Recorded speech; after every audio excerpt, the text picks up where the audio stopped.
నమస్తే అండి, నేను మీ షాడో శంకర్ని. మన ఛానల్ నుంచి ఒక సరికొత్త ప్రోగ్రామ్ని మనం చేద్దామనుకుంటున్నాం. ఎందుకంటే న్యూస్ అనేది దానివల్లనే కొంచెం ప్రభుత్వాల మీద మరి ప్రజలను ఆలోచన చేసే కోణంలో ఉంటాయి. అయితే ఒకటి ఏమనుకుంటున్నారంటే, ఫస్ట్ ప్రభుత్వాలని, అంటే ఏ ప్రభుత్వమైనా కావచ్చు, ప్రభుత్వాలని విమర్శించుదామా ప్రశ్నించుదామా అనే కోణము మనం ఉన్నాం. అంటే ఇప్పుడు ఏ గవర్నమెంట్ అయినా కావచ్చు, సరే ఇప్పుడు కాంగ్రెస్ కావచ్చు, బీజేపీ కావచ్చు, సెంట్రల్ బీజేపీ కావచ్చు, బీఆర్ఎస్ కావచ్చు, డిఎస్పీ కావచ్చు, బిఎస్పీ కావచ్చు, ఏ పార్టీ కావచ్చు, రేపు అధికారంలోకి వచ్చినా కానీ మేము ఈ పార్టీ ఆపడం. కాకపోతే ఏ పార్టీని అధికారం ఉంటే ఆ పార్టీని మనము విమర్శిస్తామా ప్రశ్నిస్తామా. ఒకవేళ మీ సలహాలు కూడా మన ఛానల్కు ఇచ్చి మీరు ఒక మెసేజ్ రూపంలో మాకు పంపండి, ఆ దాని నుంచే మనం ముందుకెళ్దాం. అయితే మనం ముందుగా ఏంటంటే మన ఈరోజు చెప్పే న్యూస్, మన షాడో మీడియా ఒక గిరిజన అమ్మాయిని బాత్రూంలో వీడియోలు తీసి బ్లాక్మెయిల్ చేస్తున్న వీడియోని మనం కవర్ చేసాం. దానికి సంబంధిత అధికారులు, పోలీసులు కానీ స్పందించి అమ్మాయికి న్యాయం చేద్దామని చెప్పి ఆ ఇంటికి రావడం జరిగింది. అట్నే దాంతోపాటు కొంతమంది మిత్రులు మనకు దాన్ని న్యూస్ కవర్ చేయడం వల్ల ఇప్పుడు హాట్ టాపిక్ గా మారిపోయింది. మొదటిగా మన ఛానల్లో పోయి అక్కడ కవర్ చేసింది. ఎందుకంటే ఆ అమ్మాయిని 2 సంవత్సరాల నుంచి వేధిస్తున్నా చెప్పేసి కేసు పెట్టినా కానీ ఏ పోలీసులు పట్టించుకోకుండా వాళ్ళ దగ్గర లంచాలు అడిగి ఒక 10,000 రూపాయలు లంచం అడిగి అన్ని చేసిన చెప్పేసి తల్లి ఎంతో రోజున దాంట్లో స్పందించలేదు.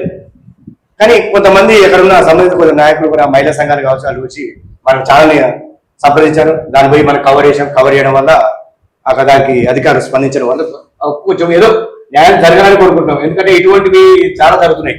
అంటే అగ్రవర్ణాలకు ఒక న్యాయము, మామూలుగా ఉన్న వాళ్ళకు ఒక న్యాయం అనేది బాగా వినిపిస్తున్నారు. అది కాకుండా ఏంటంటే ఈ అమ్మాయికి మనం ఒక కేసు పెట్టిరు, దానికి న్యాయం జరగదు. సరే అదే అమ్మాయి చనిపోయింది, అయితే దీనికి న్యాయం జరగాలని కోరుకుంటున్నాం. దీని కూడా ఎక్కువ స్పందన వచ్చింది. మనం ఇటువంటి న్యూస్ మనం ఎక్కువ కవర్ చేయాలనుకుంటున్నాం. అయితే ఈరోజు మనకు ముందుగా మన మార్నింగ్ న్యూస్ లకు ఎంట్రీ అయితే ఏమైందంటే, కుదిరితే ఓటు చోరీ చేయాలి, లేదంటే సీటు చోరీ చేయాలి అనేటువంటి ఉద్దేశంతో ఇదే ప్రస్తుతం భాజపా విధానం, అంటే బీజేపీ విధానంగా చెప్తున్నారు. అట్లాగే లేని కేసు అడ్డుపెట్టి మీనాక్షి నామినేషన్ ను తిరస్కరింపజేశారట.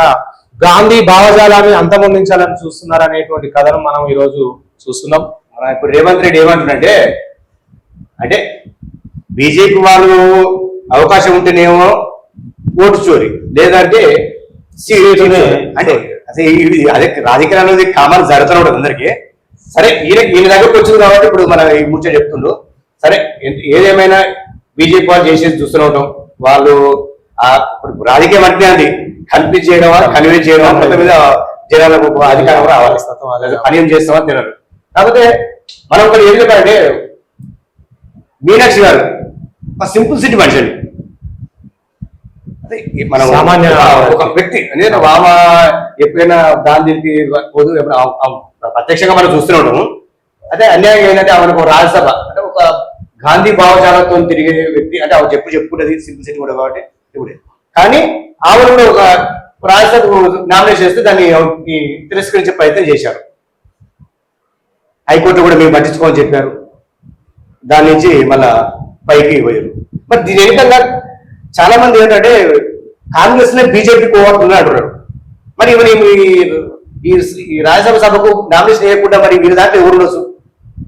అయితే మీనాక్షి గారు ఏంటంటే ఈమె మామూలుగా బీసీ వర్గం డెవలప్ కావాలని బాగా చేసి అప్పుడు బీసీ అధ్యక్షుడు మహేష్ గౌడ్కి ఇచ్చి, అదే అప్పుడు కొంచెం ఈయన కొంచెం తిరస్కరించారు.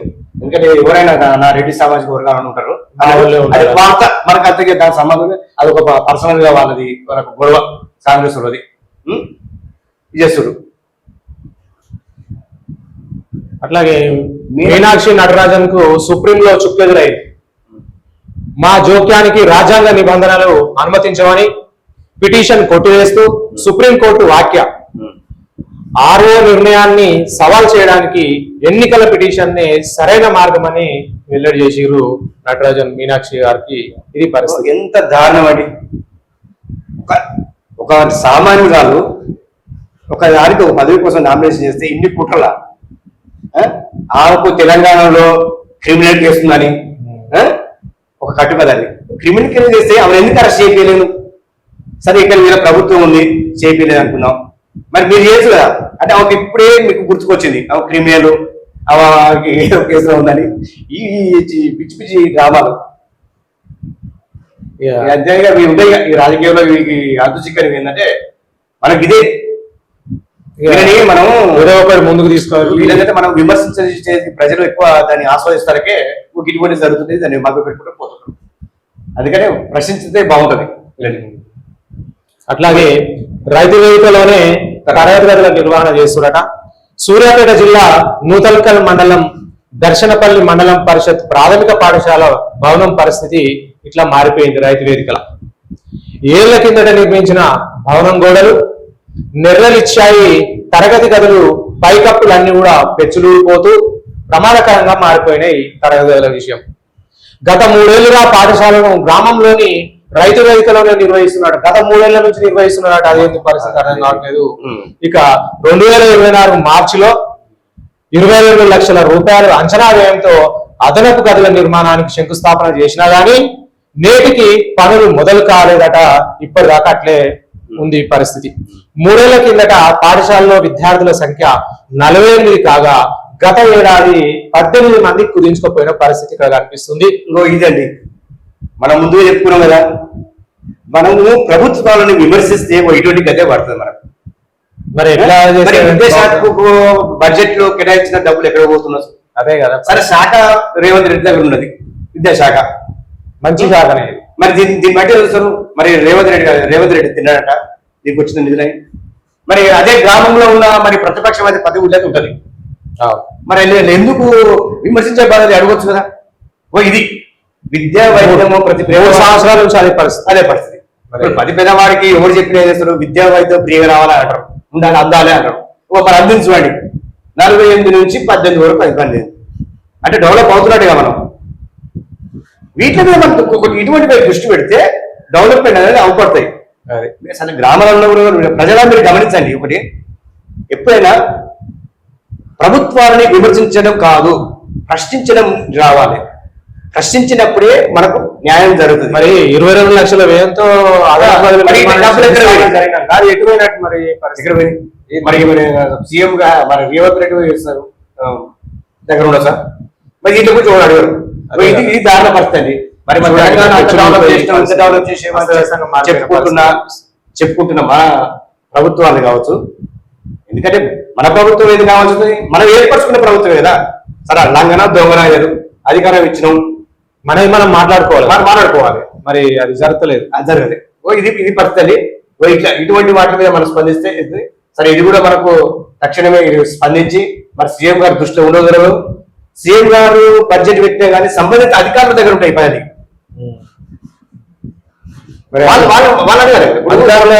చొరవ తీసుకొని వాళ్ళు ముందుకు పోతే మనం కూడా మరి మనలాంటి వాళ్ళు ముందుకు పోతే సీఎం చేయలేడు. మరి 22 లక్షలు ఎక్కడ ఉన్నాయి? మరి దీనికి మరి అందరూ ప్రజలు స్పందించి ఎప్పటికప్పుడు ఇది చేసుకుంటే చాలా మంచిది. వచ్చే ఎన్నికల్లో కాంగ్రెస్ కు 3వ స్థానమే అనే కథనం. రేవంత్ పాలనలో అన్ని వర్గాల్లోనూ అసంతృప్తి అట. కేసీఆర్ బస్సు యాత్ర చేస్తారు. మోదీ 12 ఏళ్ల పాలనలో దేశానికి ఒరిగిందేం లేదనే కథనం. మీనాక్షి నటరాజన్ నామినేషన్ తిరస్కరణ కాదు అని కేటీఆర్ గారు ఆరోపిస్తున్నారు. ఇది పరిస్థితి. ఇట్లుండే నేను గమ్మతి ఒకరికి ఓ దిక్కు లోపల ఉండే ఉంటారు. మరి ఈ తిరస్కరణ అంటారు. మరి తిరస్కరణ అన్నప్పుడు మీరు బయట రావద్దు, నటరాజన్కు సామాన్య వ్యక్తులే అని చెప్పి రారు. అయితే ఈయన మరి 3వ స్థానం అని చెప్తున్నారు, బాగానే ఉంది. సరే అది 3వ స్థానమా ఏ స్థానం అనేది రేపు వచ్చే ఎలక్షన్లకు ప్రజలు నిర్ణయిస్తారు. కానీ మీరు ఇవే మనకు కోరుకునేది, ఇది కాదు మనకు కావాల్సింది. ఈ ప్రజలు నిర్ణయించాల్సినటువంటి పరిస్థితి మరి వాళ్ళే అనుకుంటున్నారు.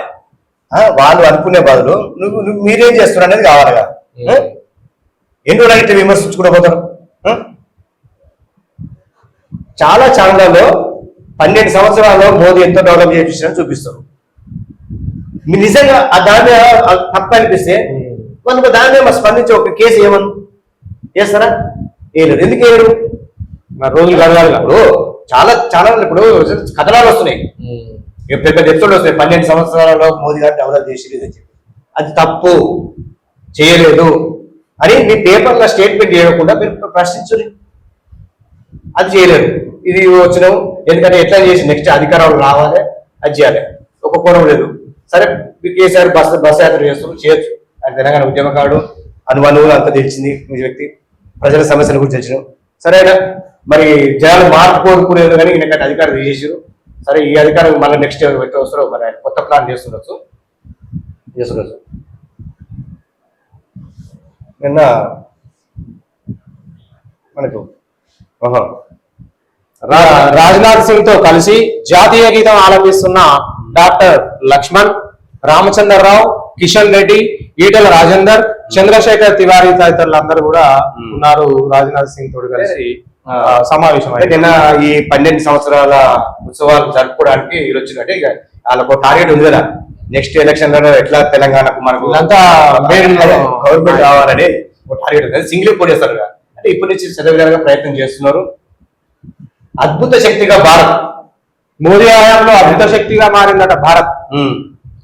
ఇక మొబైల్ నుంచి మిసైల్ దాకా దేశీయంగానే తయారీ, మొబైల్ నుంచి మిసైల్ దాకా దేశీయ వాళ్ళ దేశవాళితోనే తయారీగా చేస్తున్నారట. గత 12 ఏళ్లలో తెలంగాణ అభివృద్ధికి రాచబాటలు వేసిరట. మేధావుల సదస్సులో రక్షణ శాఖ మంత్రి రాజ్నాథ్ సింగ్ వెల్లడి చేసిందని కథనంలో మనం చూస్తున్నాం. సరే ఆయన డెవలప్ ఏం చేసిందో ఏం సరే ప్రజలు గమనిస్తారు, కానీ ఒకటి మాత్రం చెప్పొచ్చండి.